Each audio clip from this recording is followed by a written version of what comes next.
आप देख रहे हैं अमर स्तंभ राजेश के साथ। जैसे कि एमएलसी के चुनाव की मैं बात करूं, यहाँ पर आज हमारे साथ एमएलसी के चुनाव को लेकर के यहाँ पे कई और ऐसे समाजवादी पार्टी के नेता यहाँ मौजूद है, जो कि आज ये बताएंगे कि एमएलसी के चुनाव को लेकर के तैयारियां क्या चल रही है। जैसे कि हमारे साथ यहाँ पे मौजूद है, यहाँ पे सीएल यादव जी हैं, जो पूर्व चेयरमैन है यहाँ पर। उनसे मैं बात करता हूँ कि जैसे कि एमएलसी का चुनाव है और एमएलसी के चुनाव को लेकर आज यहाँ समाजवादी पार्टी के प्रदेश अध्यक्ष नरेश उत्तम जी का आज आगमन हुआ है, तो आप इस बात पर क्या कहना चाहते हैं? आप लखनऊ से हैं।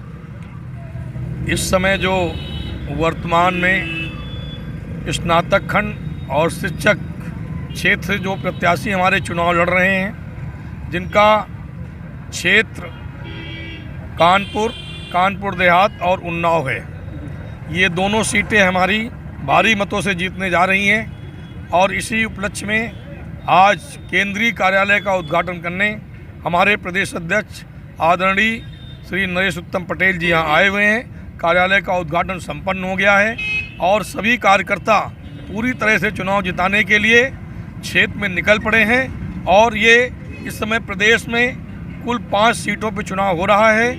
आने वाले समय में हम ये 5 सीटें पूरी तरह से चुनाव जीतेंगे और 5 प्रत्याशी हमारे चुनाव जीत कर आएंगे। भारतीय जनता पार्टी खाता नहीं खुलेगा, क्योंकि जनता उनसे ऊब चुकी है। उनकी कथनी और करने में अंतर है। वो जो कहते हैं कभी नहीं करते हैं। आज हमारा नौजवान, हमारा किसान बेरोजगार हो रहा है, किसी कोई सुनने वाला नहीं है। देश में चारों तरफ अराजकता का माहौल है, बहन बेटियों की इज्जत लूटी जा रही है। इन सारी चीज़ों से विवश होकर समाजवादी पार्टी चुनाव जीतने जा रही है और भारतीय जनता पार्टी भारी मतों से चुनाव हारने जा रही है। यही हम लोगों का संदेश है। आगे हम एक और बात करते हैं। चलिए, हमारे साथ एक और लोग मौजूद हैं। चलिए, उनकी हम अगर राय लेते हैं कि जैसे एमएलसी को चुनाव अगर आज सपा सरकार अगर उत्तर प्रदेश में आती है, तो उनके पहला उनका ऐसा क्या काम होगा जो जनता के हित के लिए होगा? क्या बताना चाहेंगे आप?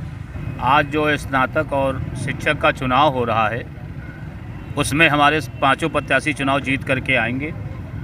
देखिए, हमारी सरकार माननीय अखिलेश यादव जी की जब सरकार थी, शिक्षकों के लिए जो वेतनमान चालू किया था, हमारे ये एमएलसी जीतेंगे, विधान परिषद में अपनी बात रखेंगे और शिक्षकों के लिए पूरी ईमानदारी से सदन में अपना मुद्दा उठाएंगे।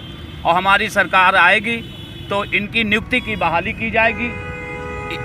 ये अखिलेश जी की सोच थी और माननीय राष्ट्रीय अध्यक्ष जी ने कार्य किया था। इसलिए शिक्षक की भी क्षेत्र में, स्नातक की भी क्षेत्र में हमारे 5 प्रत्याशी चुनाव जीतेंगे।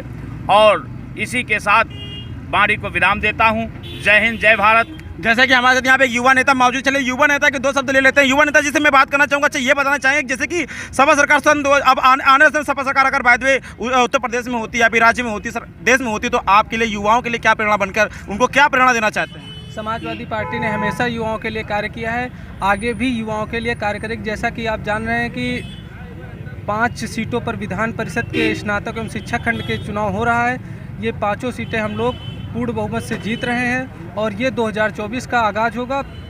और हमारे नेता माननीय अखिलेश यादव जी के नेतृत्व में हम सभी सीटें बहुमत के साथ जीत रहे हैं। इसी प्रकार से आप हमारे साथ बने रहेंगे देश दुनिया बाकी बड़े तमाम खबरों के साथ। और मैं हूँ राजेश कुमार, अमरस्तंभ.com से। जय हिंद।